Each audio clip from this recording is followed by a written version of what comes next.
गोपीनाथ मुंडे यांनी पुतणे धनंजय मुंडेंना टोला लगावलाय। धनंजयवर शरद पवार यांचे संस्कार होतील असं वाटलं होतं, मात्र धनंजय मुंडेंचे संस्कार शरद पवारांवर होत असल्याचा उपरोधिक टोला मुंडेंनी लगावलाय। शरद पवार यांच्यावर त्यांनी टीका देखील केली आहे।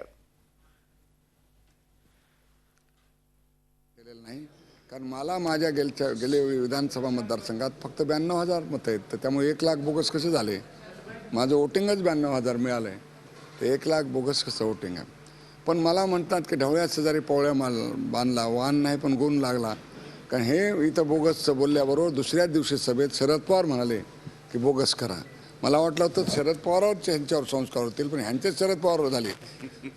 आणि मग शरद पवार दुसऱ्या दिवशी म्हणू लागले की तुम्ही दोनदा मतदान करा, 17 तारखेला साताऱ्याला आणि 24 तारखेला मुंबईला। धन्य आहे, म्हणजे हे तर मान्य करतो की आमच्या पुतण्याचे त्यांच्यावर संस्कार झाले। ही लढाई आरपारची आहे, त्यामुळे राष्ट्रवादीच्या 4 पेक्षा जास्त जागा निवडून येऊ शकणार नाहीत।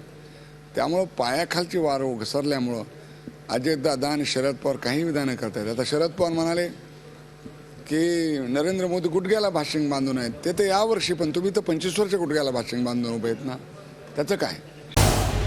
झी 24 तास रहा एक पाऊल पुढे।